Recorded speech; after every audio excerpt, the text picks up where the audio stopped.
Alright, welcome back, mercenaries, to some more Stoneshard content. I thought I would cover the new changes before I start my next playthrough here. So let's just go over it really quickly and make note of the biggest changes. There are some pretty big changes, and there's definitely some things that you need to consider for your next campaign. So let's dive in. Let's see. The main additions consist of a new playable character called Velmir. He's a hardened revenger, hailing from distant Scalia. He begins with spears, ranged weapons, maces, athletics, and combat mastery. So he has ranged weapons like Dervin, so Dervin is no longer special in being the only one with ranged weapons. And he gets spears, which is also the new thing. There's 24 new items, spears. Spears offer average damage but have high accuracy and armor penetration. And then crossbow, 17 new items added for that category. Then there's a very big change to how ammunition works in bows and in ranged weapons in general. So you now have 3 different types of ammunition that have different properties. And there are quivers, new bag type. Quivers, 8 different ones, 4 for arrows, 4 for bows. They are equipped in a weapon slot and can store multiple stacks of ammunition. And hopefully this will have fixed the whole arrow problem. When picking up arrows, there was a lot of finicky stuff. I hope this update addresses that, and hopefully we can get to see that in the next playthrough here. A new ability tree is for spears, and there's one for dual wielding. I won't go over them right now. We will have plenty of time to dive into these in depth later down the line, but 2 new skill trees added. Then there's new fauna, so hedgehogs and squirrels are now added. Hunt them for a new type of meat or precious squirrel pelts. So that's kind of cool. We can kill cute little animals. Sure. Worth noting that every animal in Stoneshard is pure evil and they have no soul, so it's okay to hunt them and kill them for fun. New flora. Rhubarb and nettle. Don't forget to wear gloves. So I don't know what that exactly means. Gloves must be just having something worn in the hand gear slot. So that's kind of interesting. You might take some damage from the thorns on these flora. It's kind of interesting. Tweaks to range combat. Enemies and prop sizes now correctly influence your shot's accuracy. If you want to improve your chances of hitting your foe, make sure there's nothing in between you and the target. So what I'm reading here is that cover works. And this is something that I've been sort of aware of for a while, that you have a chance to hit obstacles in between you and your enemies. Apparently it's been updated. And this is confirming that taking cover in combat is actually very much a thing, which is really cool to see. Bows and crossbow now considered a 2-handed weapon. Yeah. Then balance. There's a lot of new balance changes that are worth noting. The main one here is new critical weapon effects.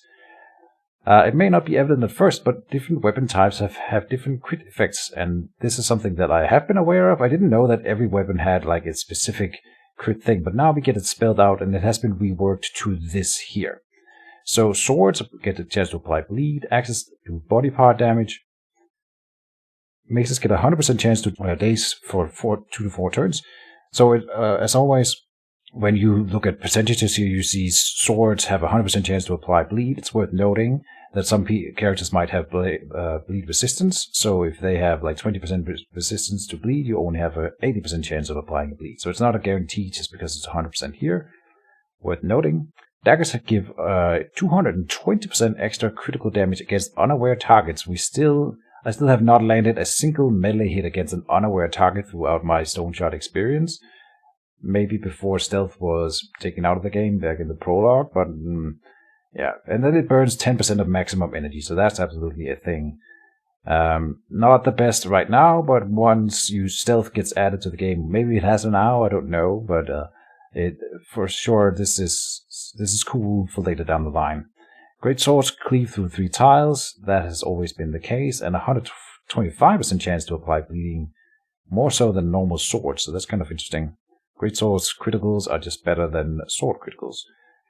Staffs cleave through 3 tiles, the same as great swords, and replenishes 10% of your maximum energy. This is a hidden stat that I had never known about. I'm not sure if this is new, but this is definitely really, really cool. It means if you're playing a mage and you're out of energy, you do a swing with your staff, you have a 10% chance of recovering maximum energy to use for your spells. Amazing. Spears come with a 100% immobilization chance on criticals, and bows a 100% immobilization chance as well, which this one really struck me as that is insane. Same with crossbows, knockback chance plus 100%. Again, not 100% chance to work because everyone will have different kind of resistances affecting these numbers. But immobilizing someone with a bow is super powerful, the same with knockbacking. So this seems very, very powerful. You can sometimes get some really, really high crit chances on bows. So this seems really crazy. Really, really strong. I wonder if this works on the troll immobilization. Probably not. We will find out later. Reworked. Stance space skills. Stances have been completely reworked. So let's see. These changes are meant... Let's hear the changes. You can now have a maximum number of stacks up to 4 stacks in any stance, which is important because every stack applies more modifiers based on what stand you're using, right? So from 6 to 4 nerfs them quite a bit. You gain 1 stack each time you use another skill from the stance's ability tree. So normally, before you would get stacks just from attacking while the stance was up. Now you need to use abilities, and when you use basic attacks you lose 1 stack, but you prolong the duration by 1 turn. So I don't know what happens if you have 1 stack and you do a basic attack. Do you go into 0 stacks? I'm not sure. Prolong the duration by 1. It doesn't say anything else about duration anywhere on this list, but you can prolong it by basic attacking. So it becomes a dance, like a tactical decision whether you want a basic attack or use an ability, and you sort of have to micromanage this throughout a fight. It makes stances more tactical, which is the idea here, not to just activate and then forget, which is really cool to see, and I'm curious to try that out with new mechanic. They have reduced the amount of reputation needed for different reputation tiers. Rebalanced hunger and thirst gain. Doesn't say to what to make it... do you gain more hunger, or do you gain less hunger and thirst? We don't know that here. Change some equipment and weapon stats. Alright, that's very ambiguous.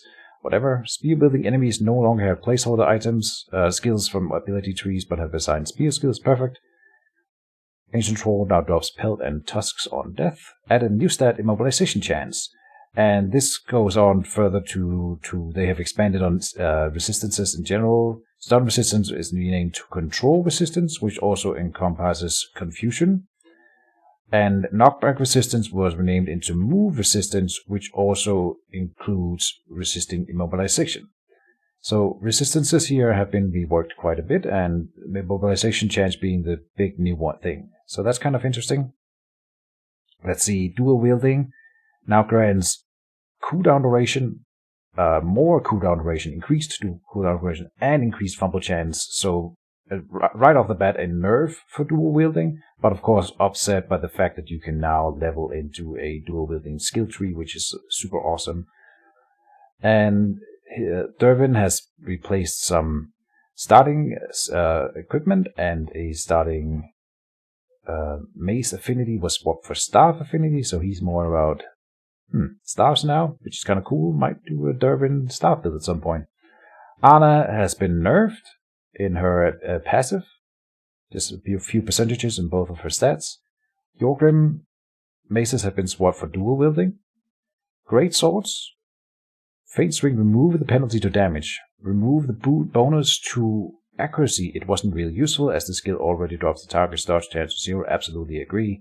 Faint swing now grants extra damage, but while also lowering fumble chance. So Faint swing has been boosted.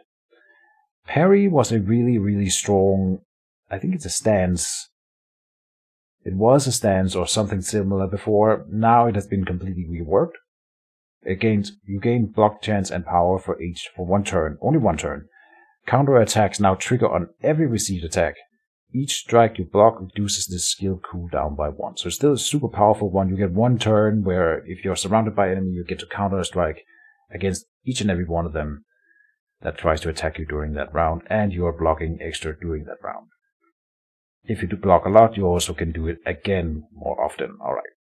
Feast of Steel. Steel is now a stance-based skill. It decreases fumble chance, improves accuracy and crit efficiency, while also guaranteeing each third attack to crit. Now I haven't played a lot with Feast of Steel, but it was pretty good before. I think this is a nerf. Ranged weapon taking aim has been increased by by 25% in accuracy for the next turn. Pretty significant. You are almost guaranteed to always hit with taking aim now. The bonus damage now scales with perception. Reworked, ranged weapons, precision. Precision was a what? A passive, I think? Hitting a target after using taking aim grants exceptional accuracy for 2 turns. So we don't know what that does yet, but that's kind of interesting. So you want to probably take aim, hit them once, then after you have hit your target after using taking aim, you get exceptional accuracy for 2 turns. During those 2 turns, you can probably just get away with basic attacking with a ranged weapon. With 2 times if it's a bow, or 1 time reloading and then 1 time shooting if it's a crossbow. So, worth noting, probably a really strong combination here. Seized initiative has been reworked a little bit. Let's see, changed the maximum number of stacks from 4 to 6, so it has been boosted by that. Removed the duration. The effect persists until the targets affected by initiative loss either dies or leaves your vision. Receiving initiative loss removes the effect of seized initiative and vice versa. So, seized initiative, it has in fact been boosted and made stronger.